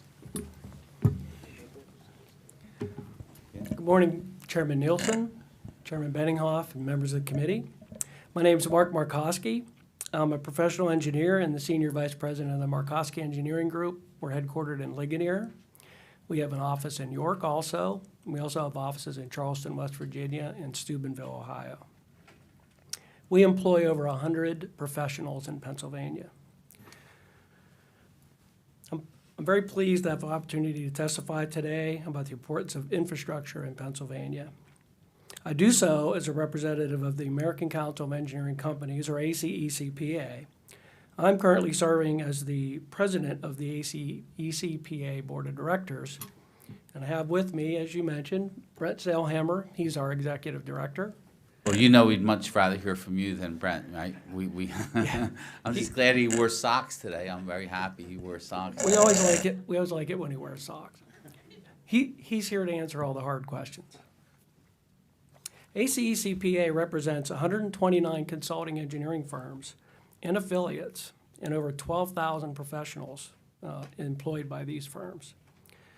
For many of our members, Pennsylvania's transportation system is a key business focus. We provide many different types of consulting engineering services to PennDOT, the Turnpike Commission, transit agencies, municipalities, airport authorities in every part of the state. And we work in close partnership with these facility owners to deliver and maintain efficient, safe transportation network. Many of them rely heavily on consultants for assistance with their infrastructure projects. PennDOT, for example, consults out about 74% of their design and inspection work to consultants. So we're great partners with PennDOT and many others. As a result of this partnership, funding for infrastructure projects provides high-quality, stable, and good-paying jobs for thousands of highly educated Pennsylvania residents, and not only in the urban areas of the state. Infrastructure projects are everywhere, from urban streets and interchanges to two-lane rural roads. For example, replacing a small bridge on a rural state-owned roadway often requires the expertise of land surveyors, environmental scientists, archaeologists, geotechnical engineers, traffic engineers, roadway engineers, bridge engineers, construction inspectors, and other specialized professionals. So the opportunity to work on challenging and rewarding projects close to home is keeping many of our young professionals here and luring some back home from major urban areas out of state to raise their families here. We see that our company in Ligonier. In my testimony, I talked about Act 89 of 2013 and the Bipartisan Infrastructure Law, or IIJA as some call it, of 2021, and their positive impacts on our infrastructure and the consulting engineering industry. But I also caution that much of this funding has been spent on our most pressing maintenance and upgrade needs, which is prudent. However, this leaves less money for new projects, those that add additional capacity and transit improvements. I also note that aggressive inflation has eroded the buying power that had been envisioned for those funds.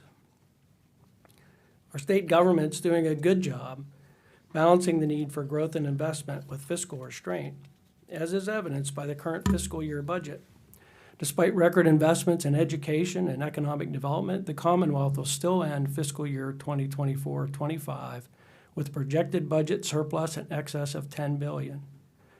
Kudos to the legislature and the administration for working together to make that happen. Now is the time to make committed investments in our transportation network.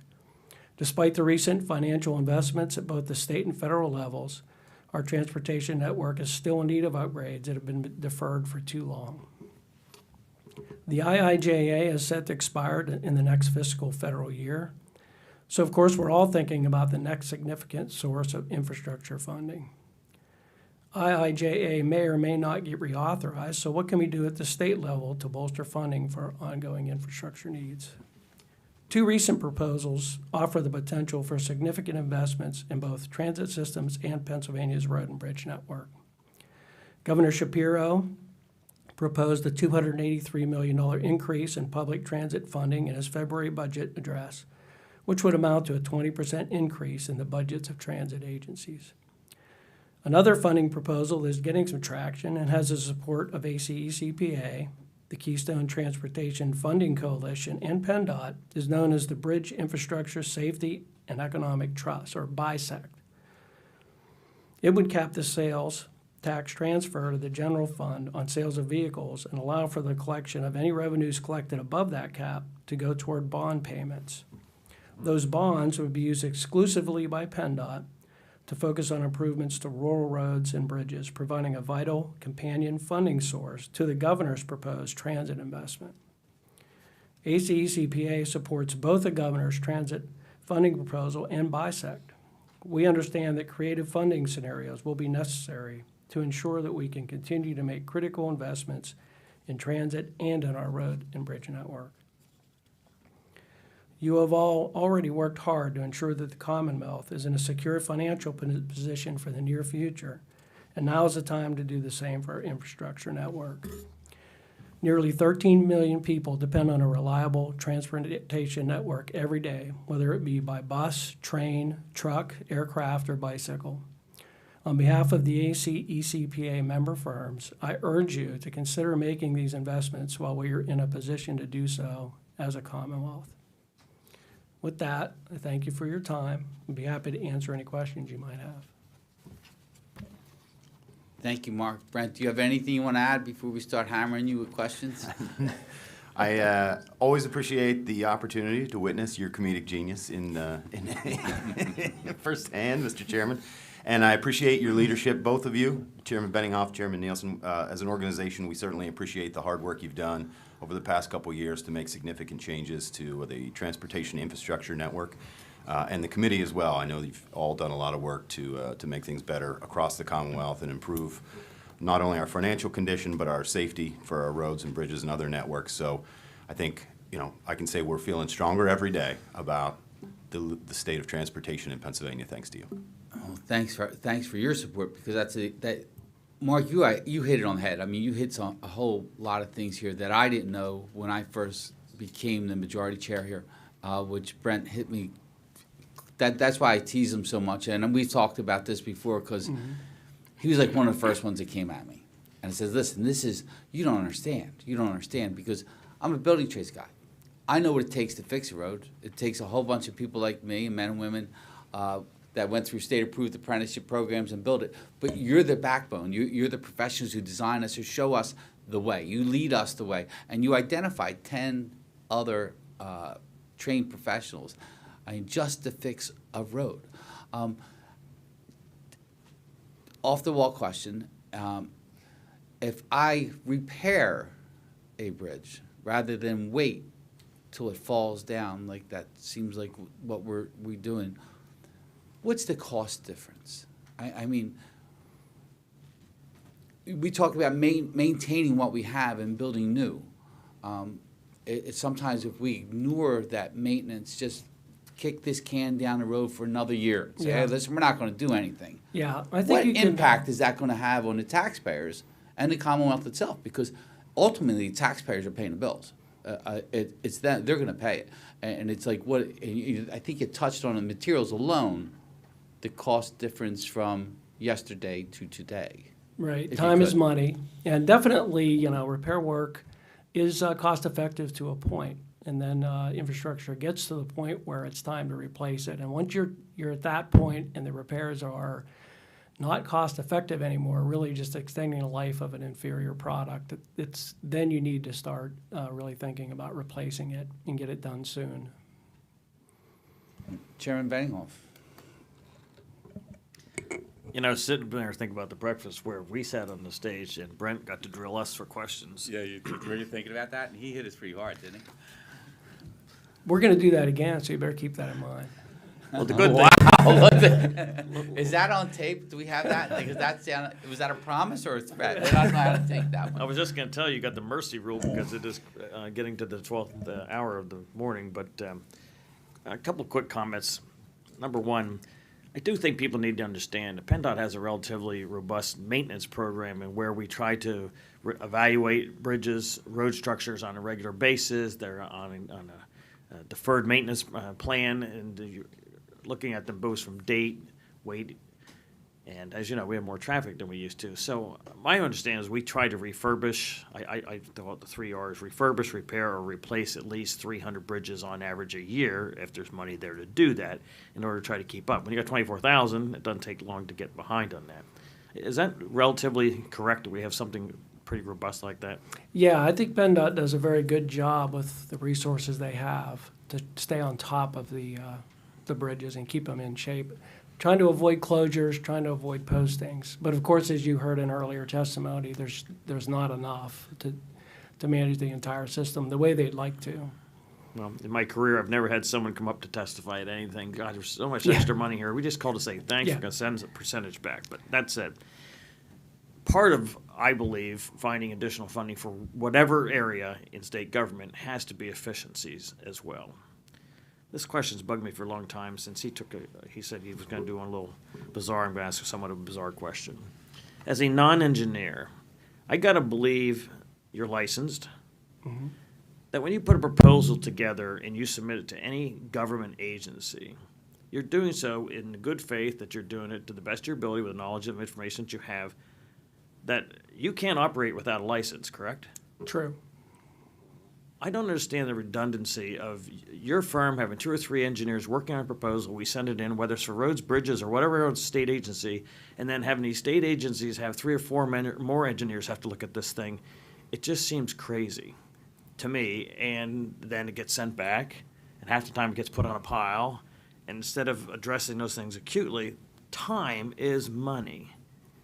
Yeah, and our organization has actually talked to PennDOT about that process. We are registered engineers. We do take responsibility. PennDOT on their side feels they also have a responsibility to taxpayer to make sure that whatever plan gets put on the street meets all the requirements, is done competently. But they have heard that message and have actually done a few pilot projects with a limited review. So I know that that's something that they're thinking about. We would like to see that, but at the same time, we understand their position on making sure whatever that we send in meets the requirement. Well, I will be encouraging that to some of my friends to my left eye here with PennDOT, because it just, again, efficiencies in process has to be part of cost savings. I agree. Private sector does it all the time, and I'm all for safety, but it seems to be very redundant. So I appreciate hearing that. Thank you, Mr. Chairman. Thank you, Chairman. Representative Hohenstein. Thank you again, Chair. Thank you guys for coming. Gonna say one of the things that popped out to me was when you were mentioning costs in certain types of things, and one of the things you mentioned was $1 billion for every mile of a subway, and the chairman knows he and I have a proposed project that people have been proposing probably for longer than both of us have been alive. It's out of order. To extend the subway in Philly up Roosevelt Boulevard, and different people have different ideas, and the chairman and I have different ideas on this too. But one of the things that just putting out that number is important to do is to recognize how much it's going to cost to invest. And we always talk about these things as investments. And when we're talking about that, we also need to think about what's the return on the investment. So again, recognizing that you guys are engineers, not economists, can you talk a little bit about what is that return on investment? What are the multiplier effects when we decide to make sure that we've got an up-to-date, state-of-the-art, well-maintained transportation system with all these different elements versus, again, what the chairman was talking about, which is what happens when that degrades or when we don't take the advice of our other chairman, which is time is money, and to hit while the iron is hot or to hit before things become problems. What's the economic impact of making sure we do it right?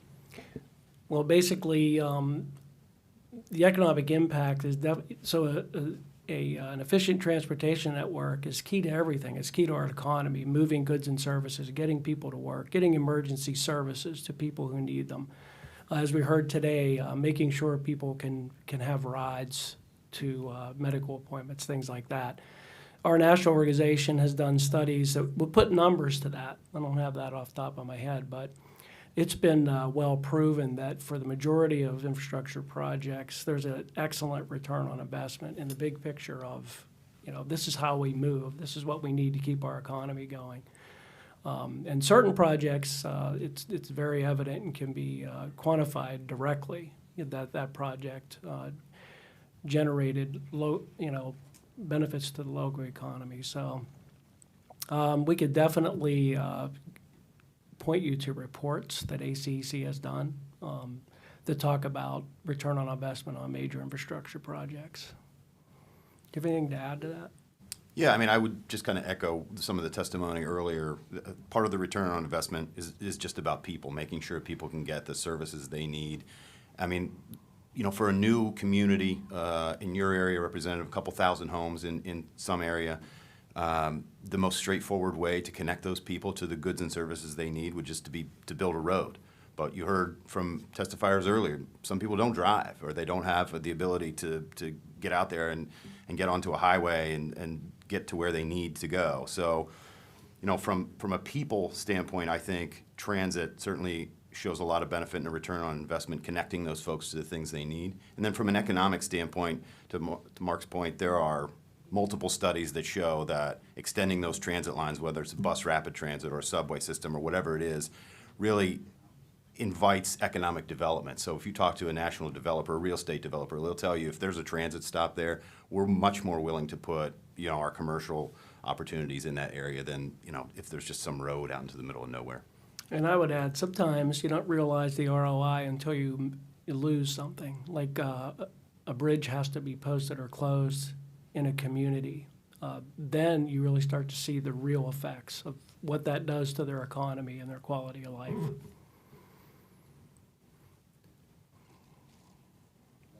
One tiny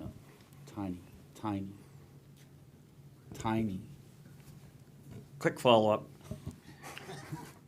Something to think about because you're so diversifiedly dispersed through our state. I get kind of frustrated, I think others do, when we do a project for cable or whatever. 8 months later, you come out and you rip the same road up and then you put in sewer. That I would encourage wherever you can as a statewide agency to find ways to engage with county commission associations, township associations, boroughs. It goes back to my efficiency thing. Mm-hmm. It would seem much more intelligent and much more fiscally, fiduciarily smart to find ways to say, hey, 3-4 months down, 2 years down. I mean, PennDOT knows I beat them up on this once in a while too, that you have a light arm that's going to be put into a road intersection. I know I'm running out of time, so I got to start talking a little bit faster. That someone knows within 3 or 4 years down the road, it's probably going to become a 3-way intersection. Put the freaking arm mast in that will facilitate that. or at least had the dialogue with the engineers that says, yeah, we can put another road in, same light, but if you're gonna put the third road in, that to me would be very helpful, and I would encourage agencies like yours to not feel uncomfortable to speak up and share that with these other ones. I'd like I- to say more, but Ed's I hungry. agree. Are you familiar with the PennDOT Connects program that was started by a previous secretary? That's exactly what that program was about, that issue, making sure that PennDOT in particular is talking to local communities, utilities, as they do their projects. And I believe that's still going on. I'm not sure. I know on our projects, it's a focus in preliminary engineering always. That It could is be done going at on. municipal level too. Yeah, because I got to say, because Secretary Carroll, I think he addressed it earlier today with the I-95 widening project, how he personally is down there, meeting with the community, Representative Ison's community, and communicating with them to say, hey, this is it. And it has to be done like that. And it's that all is one, federal, state, local. Yeah. They really have to push on that. But thank you for your testimony today. I appreciate you coming.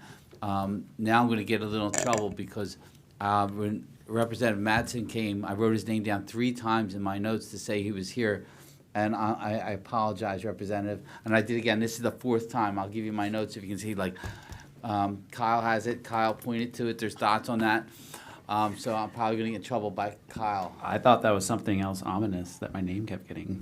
Yeah, you know, it just got lost. I thought I was in the doghouse or something. No, for no, being no. late. No, sir, you weren't. You're on time. We appreciate all the members and all the staff for and all the testifiers today for coming out. Our next meeting will take place on Wednesday, September 4th in Luzerne County at the Transportation Authority in Wilkesboro. Please check our website for all the details and anything for good of the cause. Nope. Motion to adjourn. Thank you, PennDOT, for being here. And thank you, and have a wonderful day. Enjoy your Labor Day weekend.